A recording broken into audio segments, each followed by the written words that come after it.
9 ans lorsque je démarrais cette activité, et la position qu'il vient d'avoir maintenant, je vous le garantis, qui que vous soyez à Nantes, prenez son numéro de téléphone parce qu'on est en temps de crise, parce qu'il risque d'y avoir un beau succès, et l'intégrité de toute l'équipe, vraiment avant que je remette la main à Oussama qui puisse l'applaudir, sachez que la personne qu'il va introduire maintenant, c'est quelqu'un juste d'extraordinaire et d'incroyable. Maintenant, Oussama, je te laisse le réintroduire. Ok, super.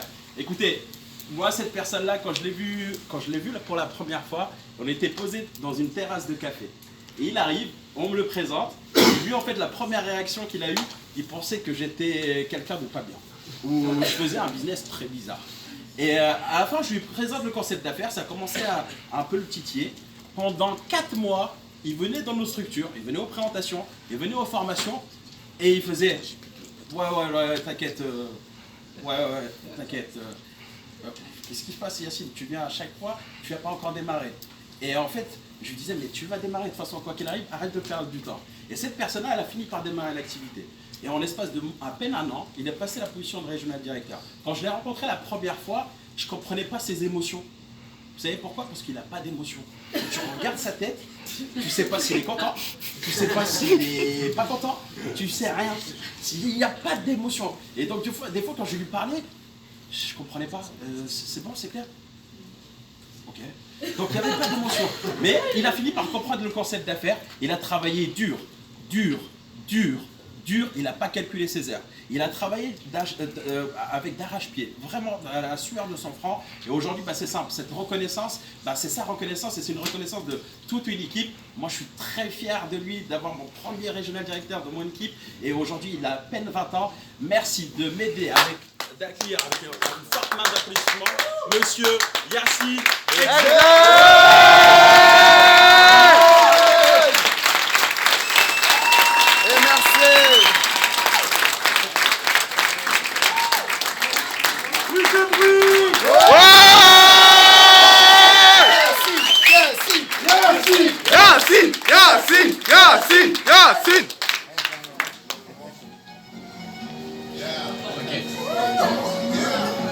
Est-ce que vous m'entendez tous? Ouais, désolé, j'avais peut-être un petit peu cassé. Écoutez, vraiment, c'est pour moi une reconnaissance qui est d'abord une reconnaissance équipe, avant même que je m'introduise et que je parle un petit peu de ce qu'on a fait pendant toute cette année. J'aimerais vraiment que vous remerciez, vraiment, avant d'applaudir, j'aimerais citer les personnes qui ont été très très importantes. Notamment Oussama Eliani qui m'a présenté l'activité dans cette terrasse de café. Pour tout vous dire, sa chemise, il manquait il y avait un bouton qui était ouvert à ce niveau-là, je te l'ai jamais dit. Il était mal rasé ce jour-là, je me suis dit vraiment, lui c'est sûr que c'est un charlatan. Si tu penses une seule seconde que je vais démarrer ton business, c'est impossible, je ne démarrerai pas. Et au final, je me suis pris une grosse gifle, c'est que quand je travaillais à l'époque dans un cinéma. Et en vrai, la grosse claque que je me suis pris, c'est quand j'ai terminé à des heures très très tardives et qu'il y a un collègue à moi qui, pour rigoler, il m'a dit, moi je lui disais au revoir, et il m'a dit bah non, on me dit pas au revoir, on se dit à tout à l'heure puisqu'on se revoit demain matin. Et moi, là je me suis pris une claque. La deuxième claque que je me suis prise, c'est quand je suis allé voir mon responsable et que moi j'étais quelqu'un, je suis toujours visé sur l'évolution, sur ce genre de choses. Et je lui ai posé la question, mais qu'est-ce que tu as fait? Il s'appelle Nicolas, je lui ai dit, qu'est-ce que tu as fait Nico dans la vie pour atteindre, entre guillemets, ta position de responsable d'exploitation de cinéma, qui était une position dans l'entreprise, on va dire, un statut qui était très très très prisé par la totalité des employés. Et moi il m'a dit, bah écoute, mets-toi de côté et tout, on en parle après. Je me dis pourquoi est-ce qu'il veut m'en parler après? Et au final, qu'est-ce qu'il m'a dit? Il m'a dit bah moi en fait j'ai même pas le brevet, j'ai rien du tout, j'ai pas fait d'études là-dedans. Pour être honnête, moi j'ai fait 3 ans d'études dans la photographie et le cinéma. Donc j'étais dans un cinéma, dans l'exploitation de cinéma, et je me disais mais comment quelqu'un qui a une meilleure statut dans mon entreprise peut avoir un meilleur statut dans mon entreprise alors que moi j'ai fait 3 années d'études là-dedans au niveau de l'exploitation, etc. Au final je me suis mis à comprendre certaines choses quand je suis allé voir mon deuxième responsable. Je lui ai dit ok, peut-être que lui il a eu un coup de chance, pour être honnête. Je me suis dit bon allez, ok, il a eu de la chance. Et je vais aller voir le deuxième responsable d'exploitation et je lui dis ok Anthony, il s'appelle Anthony, et lui il gérait la totalité en fait de tout ce qui était fournisseurs, etc., les arrivages, les livraisons, qui est une grosse responsabilité dans le cinéma. Et je lui dis qu'est-ce que toi t'as fait Anthony pour atteindre cette position de responsable d'exploitation de cinéma? Il faut absolument que tu me le dises, j'aimerais l'atteindre, j'aimerais pouvoir être là, pouvoir prendre des pauses comme vous prenez des pauses tout le temps, etc. Il m'a dit on en parle après, c'est quelqu'un qui était très réservé, et au final je me retrouve dans les stocks avec lui et je lui dis est-ce que tu pourrais répondre à la question que je t'ai posée la semaine dernière? Il me dit bah moi écoute, moi il y a 1 an de cela j'étais éboueur à Lyon. Et je vous assure que quand il m'a dit ça, je me suis pris une deuxième gifle. La deuxième gifle que je me suis pris, c'est bien évidemment les études, ça paye, ça donne de l'apprentissage, des connaissances, mais j'ai compris qu'en fait dans les entreprises, les gens ils cherchent des personnes avec des profils et non des personnes qui vont avoir des études et des diplômes. Et ça c'est ce que j'ai vraiment compris. Et pour moi ça a été donc la deuxième claque que je me suis prise et je me suis dit ok, cette activité, je vais être vraiment transparent et j'espère que la totalité de la salle va me croire aujourd'hui, je ne l'ai absolument pas démarré pour l'argent. Je ne l'ai vraiment pas démarré pour l'argent et je vous regarde chacun droit dans les yeux. Je l'ai démarré juste pour ma liberté.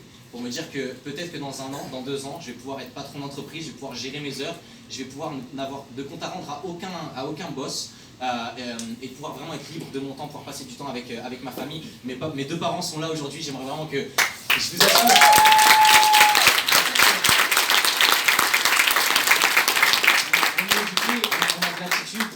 Mais avant l'attitude, bien évidemment, on doit beaucoup de choses à l'éducation et c'est vraiment pour moi une bénédiction d'avoir comme ça. C'est la première fois que mes parents voient l'activité que je fais. Ça fait maintenant 1 an que je la développe. Ils vont me rentrer après mes études. Je partais parce que je suis étudiant à côté de ça. Je suis étudiant à l'école internationale Tunon dans les métiers de l'accueil. Et ils me voyaient après l'école partir comme ça en rendez-vous. Ils ne savaient pas exactement ce que je faisais. Et maintenant aujourd'hui, j'avais essayé de leur expliquer, mais on ne pourra jamais être plus clair que de leur montrer de leurs propres yeux. Donc maintenant ils voient exactement et c'est chacun d'entre vous dans cette salle aujourd'hui a fait cette journée quelque chose de spécial pour moi. Déjà je tenais à vraiment vous en remercier. Donc pour vous expliquer un petit peu, je vais juste, c'est assez lourd ça, moi je sais pas ce que tu as mis dedans. Voilà, je sais que bon j'ai pas vraiment je suis pas Popeye. Moi ça a été simplement une question de, je vais juste partager avec vous certaines choses qui sont arrivées dernièrement avec moi tout simplement. C'est qu'il y a des personnes qui sont venues me voir et qui ont appris que j'étais très proche de cette position de directeur régional et qui me posaient la question, ils me disaient oui mais, ils me disaient ce genre de phrase, ils me disaient Yacine, mais toi Yacine, regarde, tu parles bien, regarde, t'as un bon réseau. On me disait toutes sortes de choses, en mode oui mais toi t'es plus prédestiné à ce genre de position que moi. Et à chaque fois je me suis toujours tué à la tâche à expliquer que c'est une erreur totale que les gens font.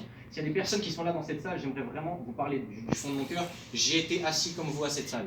Il y a 1 an de cela, j'étais assis tout comme vous en train de prendre des notes. J'avais 0 client, 0 partenaire, j'y croyais dur comme fer. Et je me suis mis à démarrer cette activité-là. Et ça n'a pas été une question d'avoir des compétences, d'être prédestiné à ce genre d'activité. Ça a été une question d'être bête et discipliné. En fait, je veux dire une chose, puisque également j'aimerais remercier quelqu'un qui n'est pas ici présent, et c'est quand même important, c'est mon grand frère qui est au Canada. Et c'est quelqu'un qui a été très très important pour moi, avec qui j'ai passé énormément de temps, et qui est pour moi un exemple de discipline et d'autodiscipline. Et il m'a dit une phrase que j'ai toujours gardée, il m'a dit, écoute, je vais t'expliquer. Il m'a dit en gros, toutes les choses où les gens te disent que tu perds ton temps, c'est justement pour ça qu'il faut que tu t'y investisses à fond et que tu ne l'as jamais la faire. Voilà ce qu'il m'a dit, cette phrase-là, elle m'est rentrée dans la tête, et je me suis dit jamais, jamais, jamais, jamais je vais l'oublier. Et aujourd'hui, pour vous expliquer, il y a eu des hauts et des bas dans l'activité, comme dans tout le monde. S'il y a des personnes dans cette salle qui se disent qu'ils ne vont pas vivre de hauts et de bas s'ils démarrent l'activité, je vous en garantis que vous allez en avoir. Mon propre frère, j'ai voulu qu'il démarre l'activité. J'avais vraiment envie, j'étais là, waouh, on a toujours rêvé de faire plein de choses ensemble, j'aimerais qu'on démarre cette chose-là.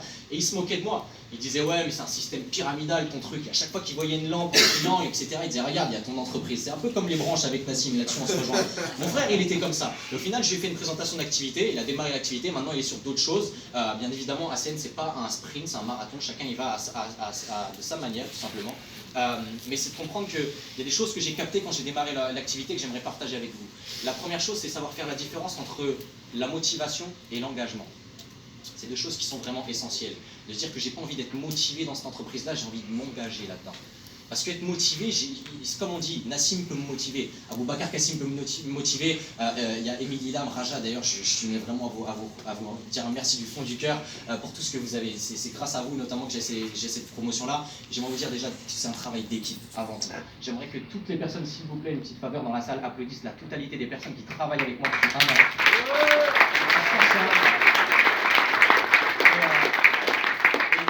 Je vais vous dire la deuxième chose, c'est quoi? C'est que tout simplement, j'ai compris que les bas émotionnels et les échecs, c'était juste le payage obligatoire dans la route du succès.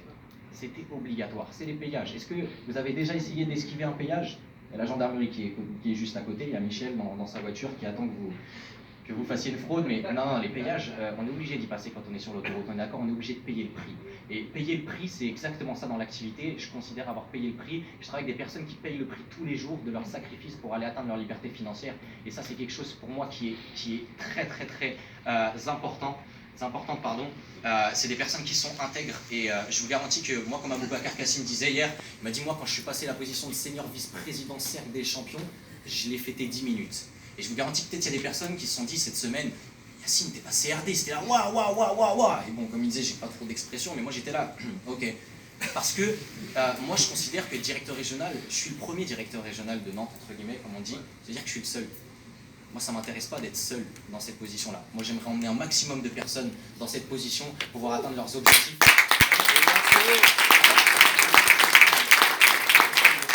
J'ai simplement été bête et discipliné. C'est la seule chose que j'ai faite. C'est-à-dire que Oussama, à chaque fois qu'il m'expliquait quelque chose, il me disait « Yacine, il faut que tu fasses ça ».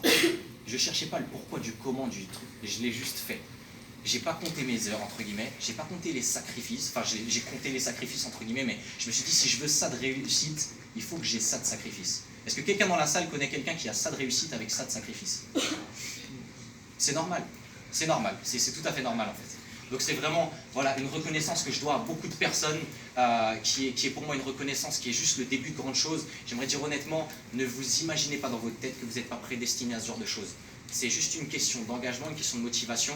Et je vous assure qu'on a une structure. Nous, il y a 4 ans, je me permets également, je vais vous parler un petit peu de vision. Je peux me permettre, Oussama, rapidement? Je vais essayer de faire ça rapidement. Il y a un an exactement, il y a 1 an et 3 semaines, pour être plus direct, on était 4 personnes à Burger King. Est-ce que vous voyez Atlantis? Ouais. On était 4 à Burger King. Il y avait Zinedine, on était là, Sacoche, etc. Ensemble Lacoste, je ne sais pas si vous voyez, Capri Sun. Il y en a sûrement dans la salle qui peuvent se rendre compte de ce genre de choses. Voilà, ça c'était nous. Et on était là, on se dit, wow, il faut qu'on y croit en fait. On n'a pas le droit de lâcher. Il faut qu'on emmène un maximum de personnes avec nous, même si nos amis ne veulent pas, au moins on aura eu l'honneur de leur proposer. S'ils acceptent, tant pis. Et on s'est dit, on regardait des vidéos de personnes comme Aboubacar Kassim, qui est présent. On regardait des vidéos de personnes comme son leader, qui est Ahmed Mokhtar. Et on était là, et je vous assure qu'on rêvait. Je vous assure qu'on rêvait, on était là, on disait, si on a quelqu'un comme ça qui vient à Nantes un jour, c'est-à-dire que pour moi, cette journée-là, c'est plus qu'un accomplissement. Parce que vous allez voir le monsieur qui va intervenir tout à l'heure, juste après moi, c'est quelqu'un... Le plafond, il n'est pas assez haut, là. C'est vraiment, comme dit Wissem, exactement. Pour moi, c'est un honneur parce que ça a été un rêve, ça a été quelque chose qu'on s'était mis en tête, il faut absolument qu'il vienne. Et on a vraiment travaillé d'arrache-pied pendant 1 an pour que cette personne-là soit présente, on a rêvé. Et aujourd'hui, c'est pour moi bien plus qu'une reconnaissance de voir toutes ces personnes-là dans cette salle. Et Aboubacar Kassim, thank you very much for being here. Du coup, en fait, c'est vraiment voilà, une reconnaissance qui pour moi est importante et j'aimerais vous la dédier à tous, à toute l'équipe et il y a de grandes choses qui arrivent. Merci à tous.